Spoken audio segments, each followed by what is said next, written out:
دلچسپ انوکھی اور تعلیمی معلومات کے لیے ہمارا چینل ابھی سبسکرائب کیجیے اور لیٹسٹ ویڈیوز کے لیے بیل آئیکن پریس کریں۔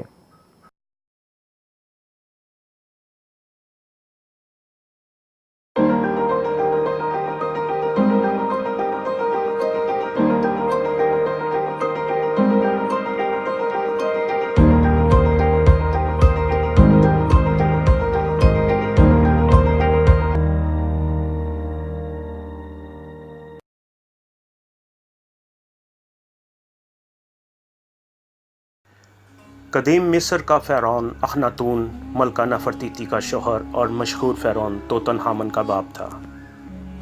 یہ مصری فرعون ایک انتہائی پراسرار بادشاہ کے طور پر جانا جاتا ہے۔ کبھی تو یہ ایک موحد فرعون بادشاہ کے طور پر نظر آتا ہے جو ہزاروں سالوں پرانی روایت کے خلاف جاتا ہے اور سارے مصر میں تمام دیوی دیوتاؤں کو منسوخ کرا کر ایک خدا آتن کی پوجا رائج کرتا ہے، اور باغی فرعون کے طور پر جانا جاتا ہے۔ اور کبھی ایک ایسے غیر معمولی انسان کے طور پر نظر آتا ہے جو عام انسانوں سے بالکل مختلف ہے اور اپنے ایب نارمل جسم اور غیر معمولی اقدامات کی وجہ سے ایکسٹرا ٹیریسٹریل یعنی ایک دوسری دنیا کی مخلوق نظر آتا ہے۔ اس کے بچپن کے متعلق کوئی خاص معلومات نہیں ملتی۔ اس کا تعلق قدیم مصر کی 18ویں بادشاہ سے تھا۔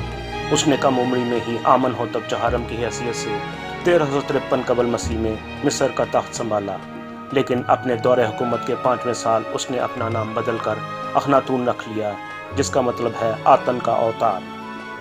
قدیم مصری اساطیر میں آتن آسمان پر موجود شمسی ٹکیا یعنی سورج کی نمائندگی کرتی ہے۔ اخناتون نے مصر پر 17 سال حکومت کی اور مصر کے تمام دیوی دیوتاؤں کی پوجا ختم کرا کے صرف آتن کو مصر کا واحد خدا قرار دیا۔ اس کے مطابق یہ شمسی ٹکیا باقی تمام دیوتاؤں سے زیادہ طاقتور تھی۔ جدید محققین کے گروپ کے مطابق وہ شمسی ٹکیا دراصل ایک ایکسٹرا ٹیریسٹریل خلائی جہاز تھا، اور شاید اخناتون اس خلائی جہاز کی خلائی مخلوق کی اولاد تھا۔ اس نظریے کے ماہرین کا کہنا ہے کہ قدیم مصر کی دریافت شدہ تصاویر اور تحریروں کے مطابق اخناتون ایک نارمل انسان بالکل بھی نہیں تھا۔ اس کے بازو اور انگلیاں لمبی اور بہت پتلی تھیں اور بالکل کسی مکڑی کی ٹانگوں کی طرح تھیں۔ اس کی ٹھوڑی نیچے کو جھکی ہوئی تھی اور اس کا سر بیضوی شکل میں انڈے کی طرح تھا اور ایب نارمل طور پر لمبا تھا، اور اس کا جسم بھی عام انسانوں سے مختلف تھا۔ ایک مرد ہونے کے باوجود اس کا جسم ایک عورت کی طرح دکھتا تھا، جبکہ جدید تحقیق کے مطابق خلائی مخلوق اور بالخصوص خلائی مخلوق کی ایک نسل گرے ایلینز کی جسامت میں بھی یہی اوصاف پائے جاتے ہیں۔ اخناتون کے علاوہ بھی قدیم مصر کے اس شاہی خاندان میں لمبے سر رکھنے والے لوگ تھے۔ اخناتون کے سر پر کی جانے والی سائنسی تحقیق کے مطابق یہ کھوپڑی کسی انسان کی نہیں ہو سکتی۔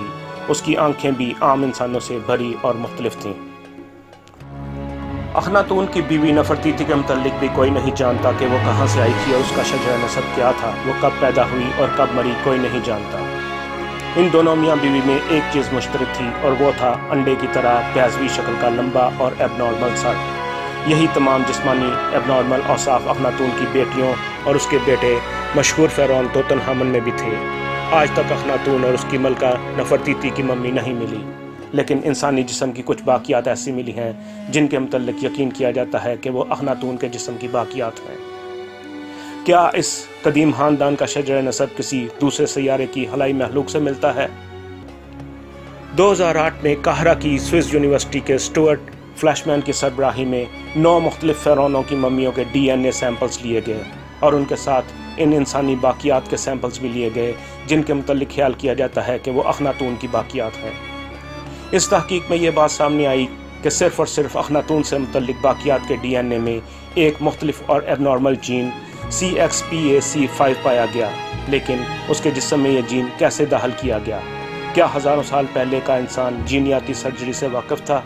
آج کے جدید سائنسی دور میں بھی جدید ترین سائنسی آلات اور کمپیوٹرائز مشینوں کے باوجود جینیاتی سرجری ایک دقیق اور مشکل ترین کام ہے۔ کیا قبل مسیح کے انسانوں کے پاس یہ ٹیکنالوجی موجود تھی؟ تحقیق کے مطابق یہ CXPAC5 جین یا تو انتہائی لمبی عمر کی وجہ سے تخلیق پاتا ہے یا پھر انتہائی مشکل جینیاتی سرجری کے ذریعے ڈی این اے میں شامل کیا جاتا ہے، جبکہ اخناتون زیادہ سے زیادہ 50 سال زندہ رہا، جس کا مطلب ہے کہ اس کے جسم میں یہ جین جینیاتی سرجری کے ذریعے شامل کیا گیا تھا۔ یہاں سب سے پریشان کن سوال یہ ہے کہ اس کے جسم میں یہ سرجری کس نے کی تھی اور کیوں کی تھی، اور اگر ایسا سرجری سے نہیں ہوا تو اس کے جسم میں یہ جین کہاں سے آیا؟ کیا یہ جین اس کے جسم میں موروثی طور پر موجود تھا؟ قدیم مصر کے فرعون دور دراز سیاروں پر بسنے والی خلائی مخلوق کے متعلق آج کی سائنس سے زیادہ جانتے تھے۔ قدیم مصری آثار میں اخناتون کے متعلق دریافت ہونے والی تحریروں کے مطابق اخناتون کے پاس آسمانی مخلوق آتی تھی جو اس کو مختلف کام کرنے کی ہدایت کرتی تھی۔ اخناتون ایک ایسا فرعون ہے جو کہ اپنے زمانے کے لوگوں اور وقت سے بالکل علیحدہ دکھائی دیتا ہے۔ اس میں کوئی شک نہیں ہے کہ قدیم مصر کی تاریخ دنیا کی پراسرار ترین اور ناقابل یقین تاریخ ہے۔ کھدائی کے درمیان ملنے والے قدیم مصری آثار میں ایک تحریر ایسی بھی ہے جس کو پیپرس آف تیورین کہتے ہیں۔ پیپرس آج کل کے کاغذ کی طرح تھا جس پر قدیم مصری دور میں تحریری ریکارڈ رکھا جاتا تھا۔ اس تحریر کے مطابق قدیم مصر پر ایک ایسا زمانہ بھی گزرا تھا جب مصر پر دیوتاؤں کی حکومت تھی۔ یہ دیوتا کسی دوسرے سیارے سے زمین پر آئے تھے اور انہوں نے مصر کو اپنی حکومت کا مرکز بنایا تھا۔ ان دیوتاؤں نے مصر پر ہزار سال حکومت کی، لیکن یہ کہاں سے آئے تھے اور کون تھے کوئی نہیں جانتا۔ مصریات کا ماہر ٹوبی ولکنسن لکھتا ہے، ان قدیم مصری دیوی دیوتاؤں کے کوئی آباء و اجداد نہیں تھے اور نہ ہی ان میں ارتقائی عنصر تھا۔ ایسا لگتا ہے کہ یہ لوگ اچانک کہیں سے نمودار ہو گئے تھے۔ چند قدیم مصری اساطیر کے مطابق اخناتون ان قدیم دیوی دیوتاؤں کی اولاد ہے جو زمانہ قدیم سے بھی پہلے کے دور میں زمین پر آئے تھے۔ ان اساطیر کے مطابق اخناتون کا تعلق سیارہ زمین سے نہیں تھا بلکہ وہ ایک دور دراز ستارے سے زمین پر آیا تھا۔ بہت سے سائنسدانوں کا خیال ہے کہ اس خاندان کے غیر معمولی لمبے سر دراصل مصنوعی طور پر بنائے گئے تھے، جیسے کہ بعض قدیم قبائل میں کیا جاتا تھا، لیکن کہیں بھی کوئی ایسی شہادت نہیں پائی گئی کہ قدیم مصر میں بھی ایسا کیا جاتا تھا۔ کچھ سائنسدانوں کا خیال ہے کہ یہ خاندان کسی نامعلوم بایولوجیکل بیماری کا شکار تھا، جبکہ اس کے متعلق اینشینٹ ایلینز تھیوری یعنی نظریہ قدیم خلاباز کے ماہرین کی رائے انتہائی چونکا دینے والی ہے۔ ان کے مطابق ہو سکتا ہے کہ اخناتون دراصل خلائی مخلوق اور انسان کے ملاپ سے پیدا ہونے والی دوغلی نسل کی سب سے پہلی اولاد تھا۔ ان کے مطابق خلائی مخلوق نے اپنی نسل باقی رکھنے کے لیے انسان کے ساتھ ملاپ کر کے اپنی نسل کو ناپید ہونے سے بچایا اور مستقبل میں سیارہ زمین پر قابض ہونے کی بنیاد بھی رکھ دی۔ اگر واقعی خلائی مخلوق انسان کے ساتھ ملاپ کر کے اولاد پیدا کرنے میں کامیاب ہو گئی تھی تو آج بھی وہ نسل اس دنیا میں ہوگی اور اس کے اندر اس خلائی مخلوق کے جینز موجود ہوں گے۔ لیکن سوال یہ ہے کہ یہ ایلینز کہاں سے آئے تھے اور واپس کہاں چلے گئے؟ کیا اخناتون واقعی ایک ایلین مخلوق تھا جس کا تعلق کسی دوسرے سیارے سے تھا؟ اینشینٹ ایلینز تھیوری، جس کو اینشینٹ آسٹروناٹ تھیوری بھی کہا جاتا ہے، یعنی نظریہ قدیم خلاباز کے مطابق اس کا جواب قدیم مصر کے اہرام اور ان میں موجود تحریروں میں ہے، جن میں انسانی تاریخ کے بہت سے قدیم اور مافوق الفطرت راز پوشیدہ ہیں۔ دوستو، آخر میں ایک پیغام ہے۔ ہماری ہر ویڈیو مستند ذرائع سے تحقیق کر کے بنائی جاتی ہے اور اس کے حوالہ جات بھی دیے جاتے ہیں تاکہ ویڈیو دیکھنے والے ان حوالہ جات کے ذریعے مزید علم حاصل کر سکیں۔